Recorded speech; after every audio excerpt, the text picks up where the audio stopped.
ഒരു സ്ത്രീയുടെ റീപ്രൊഡക്റ്റീവ് പീരീഡിൽ പല സ്റ്റേജുകളിലായിട്ട് ഒരുപാട് ഹോർമോണൽ വ്യതിയാനങ്ങൾക്കും ഒരുപാട് അനാറ്റമിക്കൽ ചേഞ്ചസിനും ഒരു സ്ത്രീ വിധേയമാവാറുണ്ട്.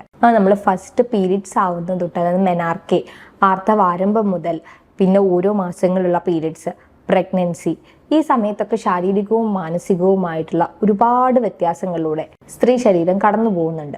ഈ ചേഞ്ചസ് ഒക്കെ നമുക്ക് മനസ്സിലാവാറുണ്ട്.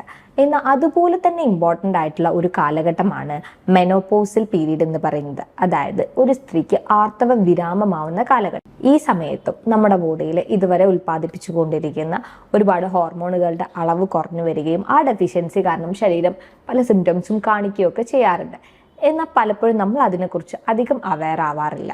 നമ്മുടെ സമൂഹത്തിൽ അല്ലെങ്കിൽ നമ്മുടെ വീടുകളിൽ തന്നെ ഈ ഒരു ഏജ് ഗ്രൂപ്പിലൂടെ കടന്നു പോകുന്ന ഒരുപാട് സ്ത്രീകളുണ്ടാവും. അവർക്കൊരു അവയർനെസ്സിന് വേണ്ടിയിട്ടാണ് ഇന്ന് ഈ ടോപ്പിക്കിനെ കുറിച്ച് പറയാൻ ഉദ്ദേശിക്കുന്നത്. ഞാൻ doctor Ashmitha Sajil, senior homeopathy consultant, Olive homeopathy clinic, Keezhissery, Malappuram ജില്ല. എന്താണ് മെനോപോസ്? നമുക്കിതൊരു നമ്മുടെ ഒവേറിയൻ ആക്ടിവിറ്റീസിൻ്റെ സിസേഷൻ ടൈം എന്ന് തന്നെ പറയാം. അതായത് നമ്മുടെ അണ്ഡാശയങ്ങളുടെ പ്രവർത്തനങ്ങൾ നിലയ്ക്കുന്ന ഒരു സ്റ്റേജ്, അതായത് സ്ത്രീയുടെ റീപ്രൊഡക്റ്റീവ് പീരീഡിൻ്റെ തന്നെ ഒരു എൻഡ് സ്റ്റേജ്.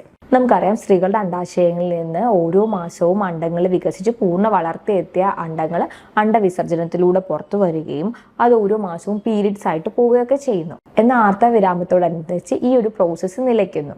അതിൻ്റെ ഭാഗമായിട്ട് തന്നെ നമ്മുടെ അണ്ഡാശയങ്ങളിൽ നിന്ന് ഉൽപ്പാദിപ്പിക്കുന്ന ഇമ്പോർട്ടൻ്റ് ആയിട്ടുള്ള 2 ഹോർമോണാണ് ഈസ്ട്രോജനും പ്രൊജസ്ട്രോണും. ഇതിൻ്റെ അളവും ശരീരത്തിൽ കുറഞ്ഞു വരുന്നു. നമ്മൾ മെനോപോസ് കൺഫേം ചെയ്യുന്നത് ഒരു 1 ഇയർ ഓഫ് അമിനോറിയ, അതായത് ഒരു വർഷക്കാലത്തോളം 12 മാസം നമുക്ക് പീരീഡ്സ് ആയിട്ടില്ലെങ്കിൽ ആ സ്ത്രീ ആർത്തവവിരാമമായി എന്ന് നമുക്ക് പറയാം. എന്നാൽ ഇതിനെ നമ്മൾ മെനോപോസ് എന്ന് പറയുമെങ്കിലും ഇതുമായിട്ട് ബന്ധപ്പെട്ട്, അതായത് ആർത്തവവിരാമത്തിന് മുമ്പേ തന്നെ ഒരു 2 to 3 years ബാക്ക് മുതൽ ആർത്തവവിരാമമായി കഴിഞ്ഞ് 2 മുതൽ പലരിലും 5 വർഷം വരെയൊക്കെ നീണ്ടു നിൽക്കുന്ന രീതിയിൽ ഈ ഒരു ഈസ്ട്രോജൻ ഡെഫിഷ്യൻസി കാരണമുള്ള സിംറ്റങ്ങൾ കാണുകയും ഈ ഒരു ഹോർമോണൽ ഇംബാലൻസുമായി നമ്മുടെ ശരീരം അഡാപ്റ്റ് ചെയ്യാൻ വേണ്ടി എടുക്കുന്ന ഒരു ടൈമിനെയാണ് നമ്മൾ ക്ലൈമാട്രിക് ഏജ് അല്ലെങ്കിൽ പെരിമെനോപോസൽ ഏജ് എന്ന് പറയുന്നത്.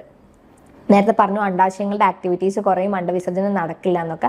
അതുകൊണ്ട് തന്നെ ഈ ഒരു പെരിമെനോപോസൽ ഏജിൽ ഉണ്ടാവുന്ന പീരീഡ്സ്, അതായത് മെൻസസ് എന്ന് പറയുന്നത് പലപ്പോഴും അൺഓവുലേറ്ററി സൈക്കിൾ ആയിരിക്കും. റെഗുലർ ആവണമെന്നില്ല, ബ്ലീഡിങ് കുറവായിരിക്കാം, അല്ലെങ്കിൽ പലർക്കും ബ്ലീഡിങ് ഇഷ്യൂസ് ഉണ്ടാവാം. ഇത്തരത്തിലുണ്ടാവുന്ന സിംറ്റംസിനെയും ബുദ്ധിമുട്ടിനെയൊക്കെ നമ്മൾ പലപ്പോഴും കറക്റ്റ്ലി അഡ്രസ്സ് ചെയ്യാതെ പോകാറുണ്ട്. അപ്പോൾ ഇതിനെ തിരിച്ചറിയുകയും ഇതിനനുസരിച്ചുള്ള ഒരു ലൈഫ് സ്റ്റൈലോ ഡയറ്ററി മോഡിഫിക്കേഷൻസോ അല്ലെങ്കിൽ ഒരു ഡോക്ടറുടെ ഹെൽപ്പോ നമ്മൾ തേടുകയാണെങ്കിൽ ഈ ഒരു സമയത്തുള്ള സ്ത്രീകളുടെ ലൈഫ് നമുക്ക് കുറച്ചുകൂടെ ഹാപ്പിയർ ആക്കാൻ പറ്റും. നോർമലി നമ്മൾ മെനോപോസിൻ്റെ ഏജ് പറയുക ഒരു 45 to 50 years വരെയാണ്. 45-50 വയസ്സിനിടയിലാണ് മെനോപോസ് ആവുക. എന്നാൽ 50 വയസ്സ് കഴിഞ്ഞും പീരീഡ്സ് ഉണ്ടാവുന്ന സ്ത്രീകൾ നമ്മുടെ നാട്ടിൽ വളരെ കോമൺ ആണ്. അത് അവർക്ക് ഹെൽത്ത് ഇഷ്യൂസ് ഒന്നും ഉണ്ടായിട്ടാവണമെന്നില്ല. അവർ നല്ല ഹെൽത്തി ആയതുകൊണ്ടോ അല്ലെങ്കിൽ ഒരു ജനറ്റിക് പാരമ്പര്യം ഉള്ളത് കൊണ്ടോ ഒക്കെ അത്തരത്തിൽ 50 years കഴിഞ്ഞിട്ടും പീരീഡ്സ് ആവാറുണ്ട്. പിന്നെ നമ്മളൊരു ഡിസോർഡർ കണ്ടീഷൻ പറയുകയാണെങ്കിൽ ഫൈബ്രോയിഡ് ഉള്ള സ്ത്രീകളിലും ഇതുപോലെ വൈകി മെനോപോസ് ആവുന്നത് നമ്മൾ കാണാറുണ്ട്. നമ്മൾ പ്രിമച്വർ മെനോപോസ്, അതായത് വളരെ നേരത്തെ മെനോപോസ് ആയി എന്ന് പറയാം. 40 വയസ്സിന് താഴെയൊക്കെ തന്നെ നമുക്ക് പീരീഡ്സ് നിൽക്കുകയാണെങ്കിലാണ് പ്രിമച്വർ മെനോപോസ് എന്ന് പറയാം. ഇത് കോമൺലി നമ്മൾ കണ്ടുവരുന്നത് സർജിക്കൽ കണ്ടീഷൻസിലൊക്കെയാണ്. അതായത് ഹിസ്റ്ററക്ടമി ചെയ്തിട്ടോ അല്ലെങ്കിൽ മറ്റെന്തെങ്കിലും അസുഖങ്ങളുടെ ഭാഗമായിട്ട് അണ്ഡാശയങ്ങൾ റിമൂവ് ചെയ്യുക, ഫെലോപ്പിയൻ ട്യൂബ് ഒക്കെ റിമൂവ് ചെയ്യുന്ന കേസുകളിൽ, അല്ലെങ്കിൽ ക്യാൻസർ ട്രീറ്റ്മെന്റിന്റെ ഭാഗമായിട്ട് റേഡിയേഷൻ തെറാപ്പിയോ കീമോതെറാപ്പിയോ ഒക്കെ ചെയ്തവരിലും, അതുകൂടാതെ പ്രൈമറി ഒവേറിയൻ ഇൻസഫിഷ്യൻസി പോലുള്ള കേസുകളിലും നമ്മൾ വളരെ ചെറിയ പ്രായത്തിൽ തന്നെ ഇതുപോലെ മെൻസസ് നിൽക്കുന്നതായിട്ട് കാണാറുണ്ട്. നമ്മുടെ ആർത്തവവിരാമത്തിന്റെ ഒരു ഏജ് എന്ന് പറയുന്നത് നമുക്ക് എത്ര നേരത്തെ പീരീഡ്സ് സ്റ്റാർട്ട് ചെയ്തു എന്നുള്ളതോ അല്ലെങ്കിൽ നമുക്ക് എത്ര നമ്പർ ഓഫ് പ്രഗ്നൻസീസ് ഉണ്ടായിരുന്നു എന്നുള്ളതോ നമ്മൾ എത്ര കാലം ഫീഡ് ചെയ്തു എന്നുള്ളതിനെ ഒന്നും ഡിപ്പെൻഡ് ചെയ്തുകൊണ്ടല്ല ഉള്ളത്. പക്ഷെ സ്മോക്കിംഗ് പോലെയുള്ള ഹാബിറ്റ്സ് കാരണം ഒരുപക്ഷെ നമുക്ക് പ്രിമച്വർ മെനോപോസ് ആയേക്കാം. എന്താണ് ഈ കാലഘട്ടത്തിൽ ഒരു സ്ത്രീ ശരീരത്തിൽ സംഭവിക്കുന്നത് എന്ന് നമ്മൾ നോക്കുകയാണെങ്കിൽ, നേരത്തെ പറഞ്ഞു ഓവേറിയൻ ആക്ടിവിറ്റീസ് കുറയും, അണ്ടവിസർജനം നടക്കുന്നില്ല. അണ്ടവിസർജനം നടക്കാതെ വരുമ്പോൾ നമ്മുടെ ശരീരത്തിൽ ഉണ്ടാകുന്ന കോർപ്പസ് ലൂട്ടിയം പോലെയുള്ള സ്ട്രക്ചേഴ്സ് ഉണ്ടാവാതെ വരും. ഈസ്ട്രോജനും പ്രൊജസ്ട്രോണും കുറഞ്ഞു വരും. അതിന്റെ ഭാഗമായിട്ട് നമ്മുടെ എൻഡോമെട്രിയത്തിന്റെ തിക്നെസ് കുറയും. അതായത് നമ്മുടെ ഗർഭപാത്രത്തിന്റെ ഏറ്റവും ഉള്ളിലുള്ള ലെയറാണ് എൻഡോമെട്രിയം എന്ന് പറയുന്നത്. അത് ഈ ഹോർമോണിനെ ഡിപ്പെൻഡ് ചെയ്തുകൊണ്ടാണ് ഇതിന്റെ തിക്നെസ് കൂടിയും കുറഞ്ഞു വരുന്നത്. അപ്പോൾ എൻഡോമെട്രിയൽ അട്രോഫി ഉണ്ടാവും, മെൻസസ് ആവുന്നത് നിലയ്ക്കും. അതിന്റെ ഒരു കൗൺട്രാക്ഷൻ ആയിട്ട് FSH LH പോലെയുള്ള ഹോർമോണുകൾ 10 മടങ്ങ് നമ്മുടെ ശരീരത്തിൽ കൂടുകയും ഗ്രാജുവലി അത് അഡാപ്റ്റഡ് ആയിട്ട് നോർമലായി വരികയും ചെയ്യുന്നു. അതുപോലെ തന്നെ ഈ ഒരു മെനോപോസൽ ഏജിൽ നമ്മുടെ ശരീരത്തിൽ അനാട്ടമിക്കലി പല ഡിഫറൻസസും വരുന്നുണ്ട്. നേരത്തെ പറഞ്ഞ പോലെ എൻഡോമെട്രിയൽ അട്രോഫീസ് ഉണ്ടാവും, അണ്ടാശയങ്ങൾ ചുരുങ്ങും, ഗർഭപാത്രവും ഫലോപ്പിയൻ ട്യൂബും ചുരുങ്ങും, നമ്മുടെ ജെനിറ്റൽ ഓർഗൻസ് നാരോ ആവും, വജൈനൽ ഓപ്പണിങ് നാരോ ആവാൻ സാധ്യതയുണ്ട്, അവിടെയുള്ള ഗ്ലാൻസിനൊക്കെ അട്രോഫീസ് ഉണ്ടാവാൻ സാധ്യതയുണ്ട്. അതുകൊണ്ട് തന്നെ പെട്ടെന്ന് ഇൻഫെക്ഷൻസ് വരാൻ ഉള്ള സാധ്യതകളുണ്ട്. സെനൈൽ വജൈനൈറ്റിസ് എന്ന് പറയും. പിന്നെ ഈ ഒരു ഓപ്പണിംഗ് ഒക്കെ നാരോ ആവുന്നത് കൊണ്ട് തന്നെ പലർക്കും ഡിസ്പെർണിയ, അതായത് സെക്ഷുവലി നമ്മൾ കോണ്ടാക്ട് ചെയ്യുന്ന സമയത്ത് വേദനകളും ബുദ്ധിമുട്ടുകളും ഉണ്ടാവാറുണ്ട്. നമ്മുടെ യോനി ഭാഗത്ത് ഡ്രൈനെസ് ഫീൽ ചെയ്യാറുണ്ട്. നമ്മുടെ പെൽവിക് ഫ്ലോറിലുള്ള ലിഗമെന്റ്സ്, അതായത് നമ്മുടെ ഈ ഒരു അടിവരന്റെ ഭാഗത്തുള്ള ലിഗമെന്റ്സ് യൂട്രസിനൊക്കെ സപ്പോർട്ട് ചെയ്യുന്ന അത് വീക്കാവും. അതുകൊണ്ട് തന്നെ മെനോപോസൽ ഏജിൽ യൂട്രൈൻ പ്രൊലാപ്സ്, യൂട്രസിന് ഉണ്ടാകുന്ന താഴ്ചയ്ക്കൊക്കെ കൂടുതൽ കാരണമായേക്കാം. അതുപോലെ തന്നെ നാച്ചുറലി നമുക്ക് ബ്രസ്റ്റ് ഡെവലപ്മെന്റ് മെനാർക്ക് സമയത്ത് ഉണ്ടാകുന്ന പോലെ മെനോപോസ് ആവുന്ന സമയത്ത് ബ്രസ്റ്റിനൊക്കെ അട്രോഫി, അതായത് ബ്രസ്റ്റ് സൈസൊക്കെ ചുരുങ്ങാൻ സാധ്യതയുണ്ട്. പിന്നെ സ്വാഭാവികമായിട്ടും ഈ ഹോർമോണൽ വ്യത്യാസങ്ങളുടെ ഭാഗവും നമ്മുടെ ഏജിന്റെ ഭാഗമൊക്കെ ആയിട്ട് മുഖത്ത് ചുളിവുകളും കാര്യങ്ങളും വരാം. ഇത് നമ്മുടെ ശരീരത്തിൽ നോർമലായിട്ട് നടന്നു പോകുന്ന ഒരു സംഭവമാണെങ്കിലും എന്തൊക്കെയാണ് ഇതിൻ്റെ റിസ്ക് ഫാക്ടർ എന്ന് ചോദിക്കുകയാണെങ്കിൽ മെയിൻലി പ്രിമച്വർ ആയിട്ട് വളരെ നേരത്തെ തന്നെ സർജിക്കൽ റീസൺ ആയിട്ടോ അല്ലെങ്കിൽ ഓവറിൻ ഫെയിലിയർ കാരണമൊക്കെ തന്നെ ഇത്തരത്തിൽ മെനോപോസ് ആവുന്നവരിൽ, അല്ലെങ്കിൽ സ്മോക്കിംഗ്, കഫീൻ പോലെയുള്ള ഹാബിറ്റ്സ് ഉള്ളവരിൽ, അല്ലെങ്കിൽ family history of menopausal disorders, അതായത് പലരിലും ആ ഒരു മെനോപോസിൻ്റെ സമയത്ത് ഹെവി ബ്ലീഡിങ് ആയിട്ടോ കാര്യങ്ങളായിട്ട് മറ്റ് അസുഖങ്ങളായിട്ട്, അല്ലെങ്കിൽ ഈസ്ട്രോജൻ ഡെഫിഷ്യൻസിയുടെ സിംറ്റംസ് കാണിക്കുന്നുണ്ടെങ്കിൽ, ഒരുപാട് നാളായിട്ട് ആൻറ്റി ഈസ്ട്രോജൻ തെറാപ്പീസ് ചെയ്യുന്നവരാണെങ്കിൽ, അതൊക്കെയാണ് ഇവരിൽ റിസ്ക് ഫാക്ടേഴ്സ് ഉള്ളത്. ഇനി എന്തൊക്കെയാണ് ഈ menopausal symptoms? Mainly menstrual symptoms ആയിട്ട് വരുന്നത്, ചിലർക്ക് പെട്ടെന്ന് മെൻസസ് നിന്നു, അതുവരെ റെഗുലർ ആയിരിക്കും, പെട്ടെന്ന് ഈ ഒരു മന്ത് മെൻസസ് വന്നിട്ടുണ്ടാവില്ല, പിന്നെ അങ്ങോട്ട് മെൻസസേ ഇല്ല, അങ്ങനെ രീതിയിൽ ഉണ്ടാവാറുണ്ട്. എന്നാൽ ചിലരിൽ ഗ്രാജുവലി ബ്ലീഡിങ്ങും കാര്യങ്ങളും കുറഞ്ഞു വരും, സ്പേസിങ് ബിറ്റ്വീൻ പീരീഡ്സ് ഉണ്ടാവും, അതായത് ഈ ഒരു മന്ത് പീരീഡായി പിന്നെ 1-2-3 മാസം കഴിഞ്ഞിട്ട് പീരീഡ്സ് ആവുന്നു, അങ്ങനെ സ്പേസിങ് വരാറുണ്ട്. കോമൺലി നമ്മൾ 1 ഇയർ ഓഫ് അമിനോറിയ, അതായത് ഒരു വർഷത്തോളം പീരീഡ്സ് ആയിട്ടില്ലെങ്കിലാണ് മെനോപോസ് എന്ന് പറയുമെങ്കിലും നിങ്ങൾക്ക് ഒരു 6 മന്തൊക്കെ നമുക്ക് പീരീഡ്സ് ആയിട്ടില്ല, പ്രത്യേകിച്ച് ആ ഒരു ഏജിൽ, പക്ഷെ പിന്നെ ഒരു ബ്ലീഡിങ് കണ്ടു, പ്രത്യേകിച്ച് അതൊരു ഹെവി അല്ലെങ്കിൽ ഒരുപാട് ദിവസം നീണ്ടു നിന്ന ബ്ലീഡിങ് ആണെങ്കിൽ അത് കോമൺ ആക്കി എടുക്കാതെ ഒരു ചെക്കപ്പ് നടത്തുന്നത് നല്ലതാണ്. മറ്റ് സിംറ്റംസ് എന്താ നോക്കുകയാണെങ്കിൽ ഒരു 70-85% ഓഫ് സ്ത്രീകളിലും മെനോപോസിന്റെ സമയത്ത് പ്രത്യേകിച്ച് ലക്ഷണങ്ങളൊന്നും കാണാറില്ല. എന്നാൽ ചിലരിൽ ഹോട്ട് ഫ്ലഷസ് ഒക്കെ വളരെ കോമൺ ആയിട്ട്, അതായത് ചുട്ടുപോച്ചിലുണ്ടാവുക, മെയിൻലി ഫേസിന്റെ ഭാഗത്തും കഴുത്തിലും ഒക്കെ ആണ് ചുട്ടുപോച്ചിലുണ്ടാവുക.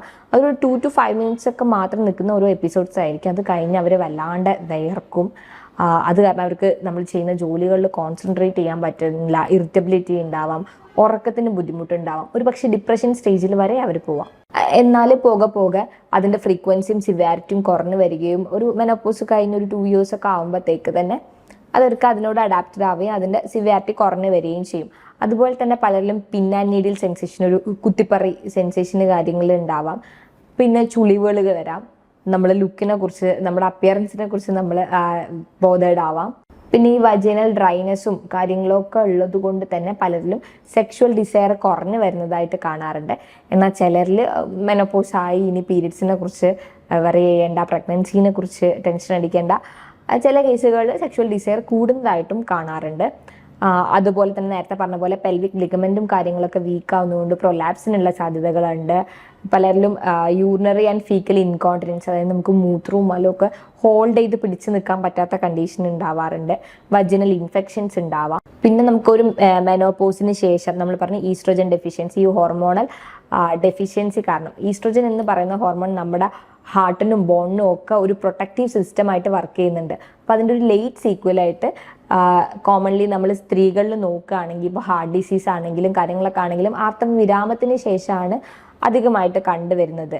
അതുപോലെ ബാക്ക് പെയിൻ, നടുവേദന, കാലുവേദന പോലെയുള്ള വാതരോഗങ്ങൾ വരാം. ഓസ്റ്റിയോപോറോസിസ്, എല്ലുകൾക്ക് ബലക്ഷയം ഉണ്ടാവാം. ഫ്രാക്ചേഴ്സ് കോമൺ ആയിട്ട് കാണാം. പിന്നെ ടൂത്ത് ഡീക്കേ, പല്ലുകൾക്ക് ഉണ്ടാവുന്ന ബലക്ഷയങ്ങൾ കാണാം. ഇതൊക്കെയാണ് കോമൺലി കണ്ടുവരുന്നത്. എന്നാൽ ഇതൊക്കെ നമ്മുടെ ഈ ഒരു സ്റ്റേജിന്റെ സിംറ്റംസ് ആണ് എന്ന് അഡ്രസ്സ് ചെയ്യുകയും ഈ സിംറ്റംസ് എന്തൊക്കെ സിംറ്റംസ് ആണ് എനിക്കുള്ളത് എന്ന് നോക്കി അതിനെ മാനേജ് ചെയ്യുന്ന രീതിയിൽ ഒരു ലൈഫ് സ്റ്റൈലും ഡയറ്റും ഉണ്ടെങ്കിൽ തന്നെ നമുക്കൊരു 90% സ്ത്രീകൾക്കും അവർക്കൊരു ഹെൽത്തി ആയിട്ടുള്ള മെനോപോസൽ ലൈഫ് ഉണ്ടാവാറുണ്ട്. നമ്മൾ സ്വാഭാവികമായിട്ടും കാൽഷ്യം പോലെയുള്ള ന്യൂട്രിയൻസ് അടങ്ങിയ ഭക്ഷണങ്ങൾ പെട്ടണം, വ്യായാമങ്ങൾ ചെയ്യണം. പിന്നെ ഈ ഒരു മെന്റൽ ഡിപ്രഷനോ അല്ലെങ്കിൽ പലപ്പോഴും ആ ഏജിലുള്ള സ്ത്രീകൾ നമ്മൾ അമ്മമാരും വീട്ടിൽ തനിച്ചായിരിക്കാം, അവർക്ക് പ്രത്യേകിച്ച് ചെയ്യാനോ കാര്യങ്ങൾ ഉണ്ടാവില്ല. അത്തരം കാര്യങ്ങളിലും അവരുടെ ഈ ഒരു ഇറിറ്റബിലിറ്റിയും കാര്യങ്ങളും ഒക്കെ കൂടിയെന്ന് വരാം. അപ്പം നമ്മൾ സ്വയവും ഈ സിംറ്റംസിനെ മനസ്സിലാക്കാതെ നമുക്ക് ചുറ്റുമുള്ളവരും ഇതൊന്ന് അഡ്രസ്സ് ചെയ്യുകയാണെങ്കിൽ വളരെ ഹാപ്പിയർ ആൻഡ് ഹെൽത്തിയർ ആയിട്ട് നമുക്ക് മുന്നോട്ട് കൊണ്ടുപോകാൻ പറ്റും. പിന്നെയുള്ള ഒരു മാനേജ്മെന്റ് എന്ന് പറയുന്നത് ഹോർമോൺ റീപ്ലേസ്മെന്റ് തെറാപ്പിയാണ്. അതായത് ഹോർമോൺ ഡെഫിഷ്യൻസി കാരണം വരുന്ന സിംറ്റമുകളായതുകൊണ്ട് തന്നെ ഹോർമോൺസ് സപ്ലിമെന്റ് ചെയ്യുക. പക്ഷേ ഇത് പലപ്പോഴും വളരെ ചുരുങ്ങിയ ആൾക്കാരിൽ മാത്രമാണ് ഹോർമോൺ റീപ്ലേസ്മെന്റ് തെറാപ്പി ആവശ്യമായി വരില്ല. അതായത് നേരത്തെ പറഞ്ഞ പോലെ പ്രിമച്വർ മെനോപോസ് ആയവർക്ക് സർജറിയുടെ ഭാഗമായിട്ടോ റേഡിയേഷൻ കീമോതെറാപ്പിയുടെ ഭാഗമൊക്കെ ആയിട്ട് മെനോപോസ് ആയവർക്ക്, അല്ലെങ്കിൽ പ്രൈമറി ഓവേറിയൻ ഫെയിലിയർ ഉള്ളവരിൽ, അല്ലെങ്കിൽ ഈസ്ട്രജൻ ഡെഫിഷ്യൻസിയുടെ സിംറ്റംസ് വളരെ സിവിയർ ആയിട്ട് കാണിക്കുന്ന ആൾക്കാരിലൊക്കെ ആണെങ്കിൽ, അല്ലെങ്കിൽ കാർഡിയോവാസ്കുലാർ ഡിസീസിന്റെ ഓസ്റ്റിയോപോറോസിസിന്റെ ഒക്കെ റിസ്ക് ഫാക്ടർ കൂടുതലുള്ള ആൾക്കാരിലൊക്കെയാണ് നമ്മൾ ഹോർമോൺ റീപ്ലേസ്മെന്റ് തെറാപ്പി അഡ്വൈസ് ചെയ്യുക. അതിൻ്റെ തന്നെ ഡ്യൂറേഷനും ഡോസേജും കാര്യങ്ങളൊക്കെ എന്ത് പർപ്പസിന് വേണ്ടി നമ്മൾ ചെയ്യുന്നു എന്നതിനും വാരി ചെയ്തിരിക്കും. അതുപോലെ തന്നെ മെന്റൽ സിംറ്റംസ്, അതായത് മാനസികമായിട്ടുള്ള പിരിമുറുക്കങ്ങളോ കാര്യങ്ങളാണെങ്കിലും മെനോപോസിന്റെ സമയത്ത് ഉണ്ടാവുന്ന ഓവർ ബ്ലീഡിങ്ങോ അല്ലെങ്കിൽ ഹോട്ട് ഫ്ലഷസോ ഒക്കെ നിങ്ങളെ വല്ലാണ്ട് അലട്ടുന്നുണ്ടെങ്കിൽ നിങ്ങൾക്കൊരു ഡോക്ടറുടെ സഹായത്തോട് തന്നെ ഈ സിംറ്റംസിനെ അല്ലെങ്കിൽ ഒരു മെന്റൽ ഡിപ്രഷൻ സ്റ്റേജ് കാര്യങ്ങളൊക്കെ മാനേജ് ചെയ്യാൻ പറ്റും. അപ്പോൾ കൃത്യമായ സമയത്ത് കൃത്യമായ മാനേജ്മെന്റിലൂടെ കാര്യങ്ങൾ കൈകാര്യം ചെയ്യുക എന്നുള്ളതാണ്. വീഡിയോ ഉപകാരപ്രദമായിരിക്കും എന്ന് വിചാരിക്കുന്നു. സംശയ നിവാരണങ്ങൾക്കും ട്രീറ്റ്മെന്റിനുമായി വീഡിയോയിൽ കാണുന്ന ഫോൺ നമ്പറിൽ കോൺടാക്ട് ചെയ്യാവുന്നതുമാണ്. ബൈ.